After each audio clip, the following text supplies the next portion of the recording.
Imagine trading your own eye for the secrets of the universe. That's precisely what Odin, the Allfather of Norse mythology, did.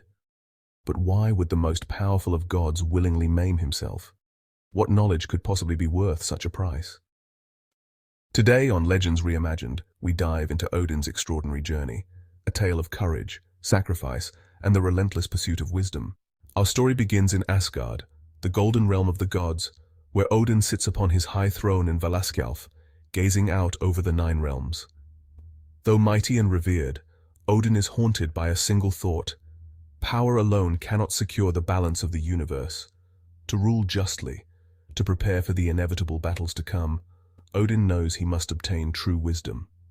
The key lies far away in Jotunheim, the land of the frost giants, at the base of the world tree, Yggdrasil. There flows Mimir's well, a sacred spring guarded by the ancient and enigmatic Mimir. This well holds the knowledge of the cosmos, truths that even Odin does not yet understand. Driven by his unrelenting thirst for wisdom, Odin decides to make the perilous journey to the well, knowing full well that the price for such knowledge will be steep. With his ravens, Hugin and Munin, scouting ahead, Odin sets out across treacherous terrain. The path is fraught with dangers: blinding blizzards, towering glaciers, and prowling wolves. In Jotunheim, the frost giants, ever watchful of intruders, attempt to thwart him at every turn. But Odin is not merely a warrior, he is cunning and resourceful. Using his spear, Gungnir, and his command over magic, he overcomes each obstacle, proving why he is called the Allfather. Finally, Odin arrives at the Well of Wisdom. The air is heavy with an otherworldly energy, and there stands Mimir, the keeper of the well. Mimir, with eyes as old as time, greets Odin with a knowing smile. "You seek the waters of wisdom," Mimir says, "but such knowledge does not come freely.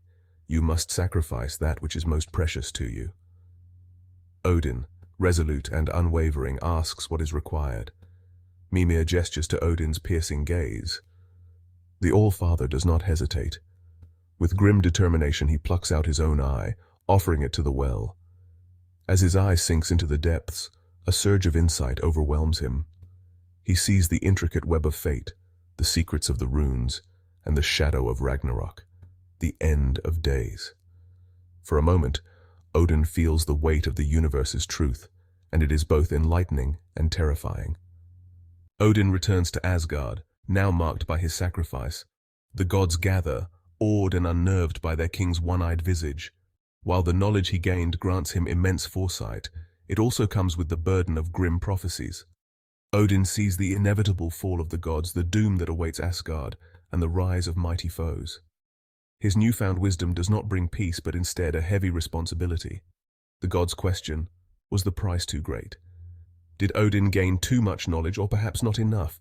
And Odin himself wonders, is it better to know the truth or remain blissfully ignorant? Despite the weight of his knowledge, Odin embraces his role as the Allfather. He uses what he has learned to prepare the gods for the challenges ahead, teaching them the secrets of the runes and guiding humanity with the wisdom he has gained. The eye he sacrificed remains in Mimir's well, a symbol of his unyielding quest for understanding. It is a reminder that true leadership demands not just power, but also sacrifice, insight, and the courage to bear the heaviest burdens. Odin's journey teaches us that wisdom is not a gift. It is earned, often through pain and loss.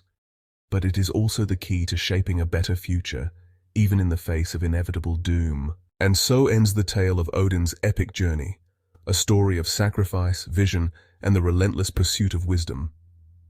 What would you be willing to sacrifice for knowledge? Let us know in the comments below. If you enjoyed this tale and want to hear more legendary stories brought to life, don't forget to like, share, and subscribe to Legends Reimagined. Until next time, may your thirst for knowledge lead you to great adventures.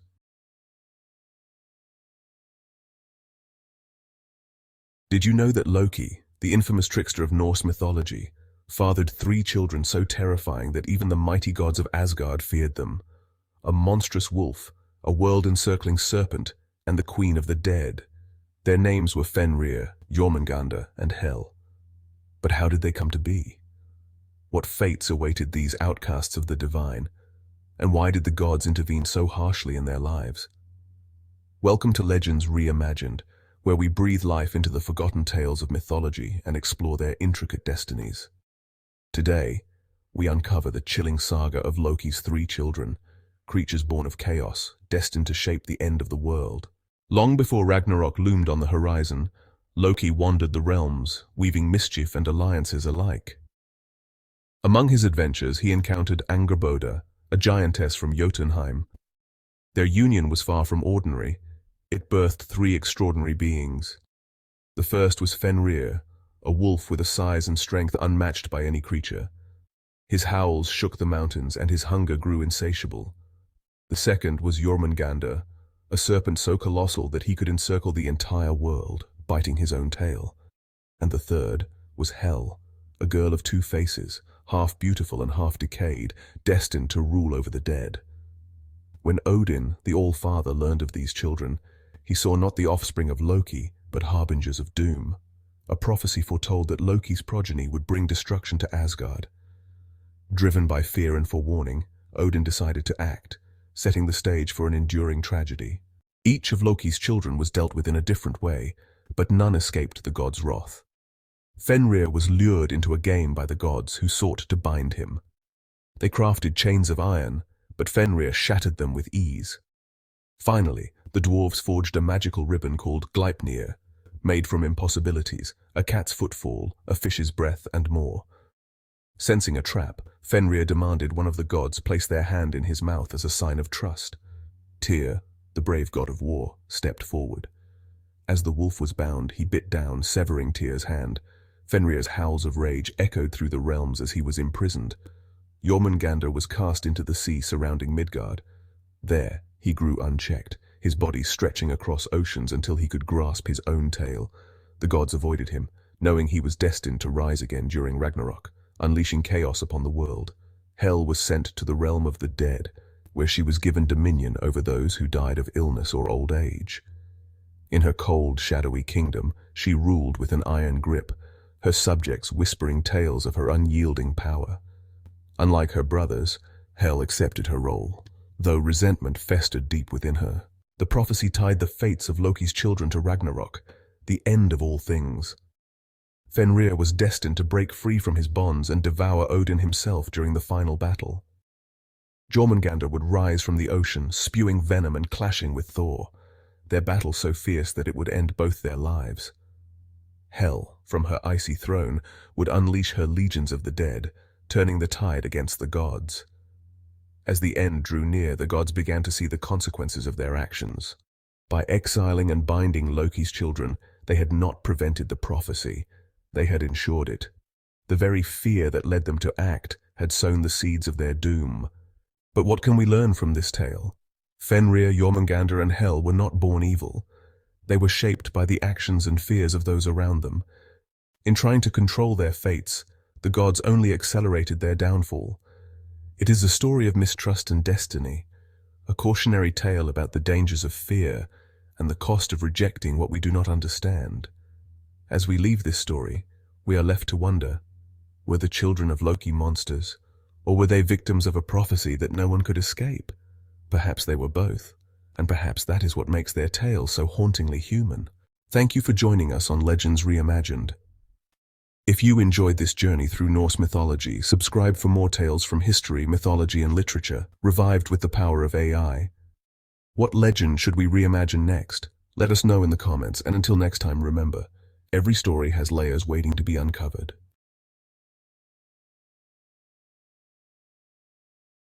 Among the many treasures of Norse mythology, none were more coveted than the golden apples of Idun.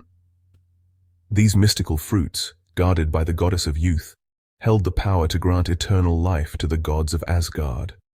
Without them, even the mighty Odin would wither, and Thor himself would succumb to time. But what happens when these apples are stolen? What chaos unfolds when the gods face their own mortality? Idun, the goddess of youth and rejuvenation, was unlike the fierce warriors and cunning tricksters of Norse legend. Her role was vital. She alone possessed the golden apples that kept the Aesir young and strong, ensuring their rule remained unchallenged. She was gentle, nurturing, and yet in her hands held the key to the gods' immortality. Deep within Asgard's sacred orchard, Idun guarded these apples with unwavering dedication. No one, not even Odin himself, could take an apple without her consent. They were more than just fruit. They were the very essence of divine power, and without them, the gods were doomed. But where there is power, there is always deceit. The trickster god Loki, ever the bringer of chaos, was lured into a sinister plot. The giant Thjazi, seeking to weaken the gods, captured Loki and offered him a deal: bring Idun and her apples beyond Asgard's borders, or suffer the wrath of the giants. Loki, fearing for his own life, hatched a cunning plan. He approached Idun with a lie, whispering of apples even more powerful than her own, hidden deep in the forests beyond Asgard. Ever curious and bound by duty, Idun followed Loki into the unknown, carrying her sacred apples with her. The moment she stepped beyond Asgard's walls, the trap was sprung. Thjazi, in the form of a great eagle, seized Idun and flew away to Jotunheim, the land of the giants. And with her, the golden apples were lost. Back in Asgard, the consequences were immediate. The gods, once eternal and mighty, began to age.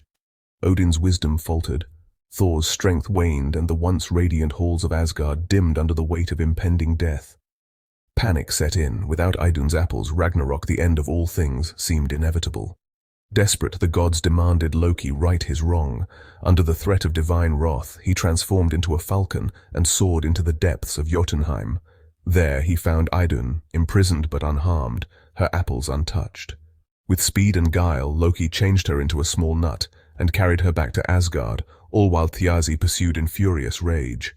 As they neared Asgard's borders, the gods, now prepared, lit the skies with fire. Thjazi, caught in the flames, fell from the sky, defeated. Idun was safe. The apples were returned. And as each god took a bite, their youth and strength were restored once more. The tale of Idun's apples is more than a story of theft and rescue. It is a reminder that even gods are not beyond the reach of fate. Without the gift of youth, they were nothing, proving that immortality itself is a fragile thing, always one step away from being lost. But what if such apples existed beyond myth? What if the secret to eternal youth was not just legend, but something hidden, waiting to be discovered? Let us know your thoughts in the comments, and don't forget to like, subscribe, and join us next time as we continue to reimagine history's greatest legends. Until then, seek wisdom, cherish time, and remember, even the gods must fight to remain immortal.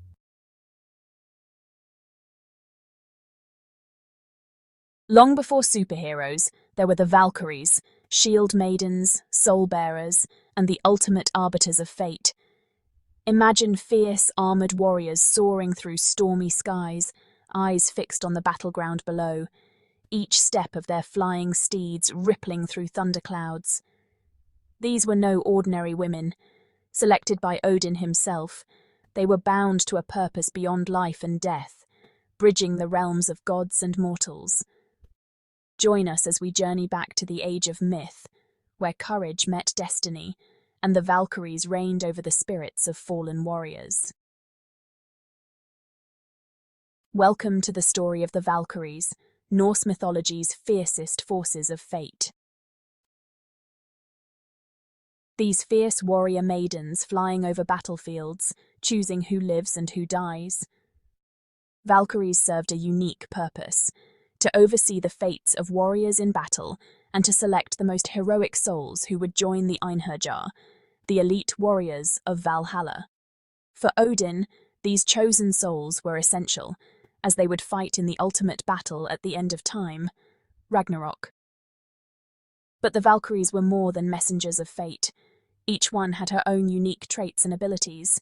Some were said to cause storms and control lightning, while others possessed deep wisdom, foresight, and magical powers. In sagas, names like Brynhilde, Gundul, and Hilda are woven into the tales of heroes and kings, and their presence often changed the course of history. And here's where it gets even more fascinating. Valkyries weren't just stoic, armoured figures. They had personalities, emotions, and stories of their own. Take Brynhilde, for example. She defied Odin by sparing a life he had condemned. He punished her by casting her into a magical sleep, surrounded by flames only a true hero could cross. That hero was Sigurd, who braved the fire and awakened Brynhilde, igniting a love story marked by passion, jealousy, betrayal, and tragedy, is one of the most compelling in all of Norse mythology. It's a story that shows Valkyries were deeply complex beings, capable of profound love and sorrow. Now, let's touch on their appearance. Forget the stereotypical helmet and winged armor. Valkyries were often depicted as ethereal, almost otherworldly beings. Some stories describe them as having a radiant beauty that could leave mortals awestruck. Others speak of their power to shift shapes and traverse realms effortlessly. But their significance goes beyond the battlefield. Valkyries were symbols of fate and destiny. They represented the inevitable cycle of life, death, and rebirth. In many ways, they were the weavers of the very fabric of existence, deciding who would rise to glory and who would fall. And let's not forget their influence in modern culture. From Wagner's operas to Marvel's comics, Valkyries continue to captivate and inspire. They've become icons of strength, courage, and resilience. So, next time you think of Valkyries, remember they're not just mythological figures. They're timeless symbols of power, destiny, and the eternal struggle between life and death. Thanks for tuning in, mythology enthusiasts. If you enjoyed this deep dive into the secrets of Norse Valkyries, hit that like button and subscribe for more mythical adventures. Until next time, may the gods watch over you.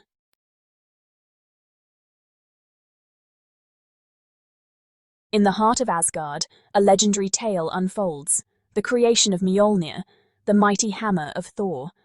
This story begins with mischief, a challenge, and the skilled hands of dwarven craftsmen.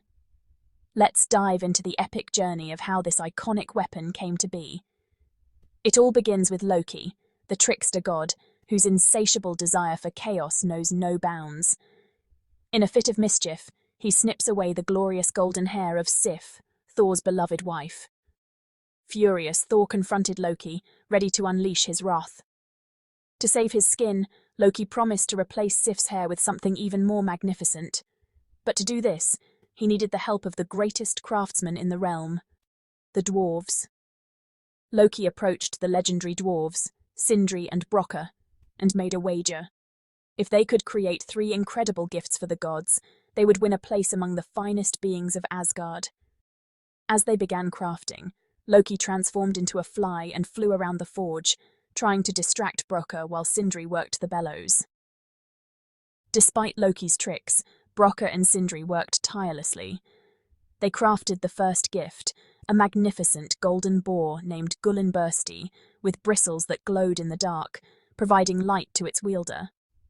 Next, they forged a ring called Draupnir, which had the magical ability to produce 8 more gold rings every 9th night, endless wealth for the gods. Finally, to fulfill Loki's promise, they created Sif's new hair, a magnificent golden weave that was more beautiful than the original and shimmered like sunlight. But time is running out, and Loki's distractions intensify. The air is thick with tension as the brothers prepare to forge the final gift, the hammer itself. In a flurry of sparks, Mjolnir is born. But wait. Loki's relentless buzzing causes Brokkr to falter. The hammer's handle is shorter than intended, an unexpected twist in the tale. Despite its flaw, Mjolnir is a weapon of incredible power. It can summon lightning, control storms, and always return to Thor's hand when thrown, a true marvel of dwarven craftsmanship. When Sif received her golden hair, and Thor received the hammer, he was grateful but faced a critical enchantment. Mjolnir could only be wielded by those deemed worthy. This added depth to Thor's character. To wield Mjolnir, Thor would have to prove himself worthy, a lesson that would shape him into a true hero. From that moment on, Mjolnir became not just a weapon, but a symbol of strength, protection, and the responsibility that comes with power. Today, Mjolnir is recognized around the world, from ancient myths to modern Marvel comics, representing the ideals of heroism, loyalty, and the eternal battle between good and evil. So, there you have it. The legendary story of Mjolnir, Gullinbursti, Draupnir, and Sif's golden hair, all forged by dwarves, wielded by a god, and steeped in magic and meaning. What do you think makes Mjolnir so special? Share your thoughts in the comments. If you enjoyed this tale from the realms of myth, don't forget to like, subscribe, and hit that notification bell for more epic stories. Thanks for watching.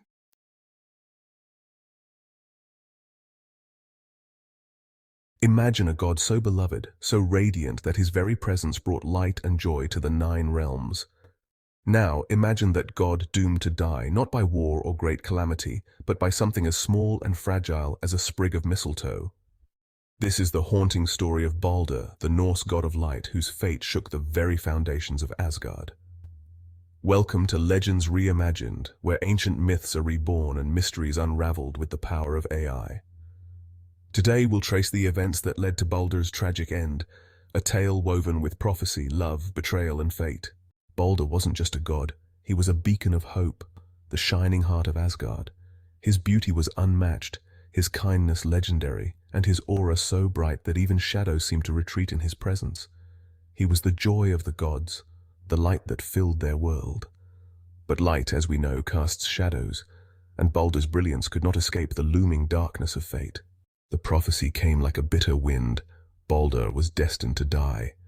The gods, struck with fear, turned to Frigg, Balder's mother. Determined to defy destiny, she traveled across the 9 realms, extracting oaths from all things, living and inanimate, to never harm her son. Stones, beasts, fire, water, everything swore to protect Balder. Everything, except one insignificant plant, mistletoe. For a time, it seemed the prophecy had been thwarted. Balder, now believed invincible, became the center of the gods' games. They would throw weapons and stones at him, only to watch them bounce off without leaving a mark. Laughter filled Asgard once more. But fate doesn't surrender so easily, and lurking in the shadows was Loki, the trickster god, ever watchful, ever plotting. Jealous of Balder's light, resentful of his perfection, Loki found his opening. Disguised as an old woman, he approached Frigg and, with a few carefully placed words, tricked her into revealing the one thing she had overlooked, the mistletoe. Small, harmless, and seemingly insignificant, yet it held the key to Balder's doom. With cunning precision, Loki crafted a spear from the mistletoe. But he didn't stop there. He sought out Hoder, Balder's blind brother, and with a voice laced with deceit, guided Hoder's hand. The spear flew through the air, silent and swift, and before anyone could react, it struck Balder. In that moment, the light of Asgard flickered and died. Balder fell, his radiant aura fading into nothingness. The gods stood frozen, disbelief etched into their faces. How could this happen? How could a god so pure, so invincible, be struck down by something so insignificant? Grief gripped them, and the 9 realms trembled under the weight of their sorrow. Balder's death was more than the loss of a beloved god. It was a catalyst, a cosmic shift that signaled the beginning of the end, Ragnarok. The prophecy had not been thwarted, it had merely been delayed. Now the gods stood powerless, watching as the wheels of fate turned toward their inevitable doom. This story is more than a myth. It's a reflection of life's harsh truths. No matter how bright the light, shadows always linger. No matter how strong we are, fate finds a way. Balder's tale reminds us that even the most radiant among us can fall, and that sometimes it's the smallest things that wield the greatest power. What do you think? Could the gods have changed Balder's fate, or was it always destined to happen? Was Loki's betrayal inevitable, or could he have been stopped? I'd love to hear your theories in the comments below. And if you're as fascinated by Norse mythology as I am, be sure to subscribe and join me next time as we explore another gripping tale from the 9 realms. Until then, remember, every legend holds a spark of truth, waiting to be reimagined. Stay legendary.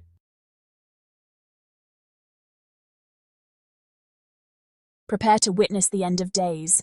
Ragnarok, the final battle of Norse mythology, where gods, giants, and monsters clash in an epic struggle that will reshape the world.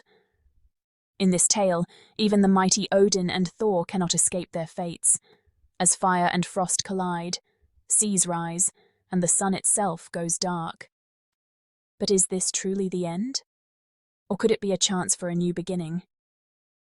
Join us as we journey into the prophecy, the battles, and the mysteries of Ragnarok, where the fate of the cosmos hangs in the balance. Ragnarok is more than just a cataclysmic event. It's the ultimate showdown between gods, giants, and all sorts of mythical creatures. Picture this: the sky splitting open, the earth trembling, and the seas boiling. Sounds intense, right? Let's dive in. First off, Ragnarok isn't just a random apocalypse, it's been prophesied. The signs are clear. It all starts with the Fimbulwinter, a terrible winter lasting 3 years with no summer in between. Crops fail, people starve, and chaos ensues. The natural order is disrupted, and it's just the beginning. Next up are the great battles. The gods, led by Odin, prepare to face their destined enemies. Loki, the ultimate trickster, sides with the giants, bringing with him a fearsome army. And then there's Fenrir, the monstrous wolf, destined to devour Odin himself. Balder, the god of light and purity, is slain, and even Thor, the mighty thunder god, falls in battle against the Midgard serpent, Jormungandr. Pretty bleak, huh? But it's not all doom and gloom.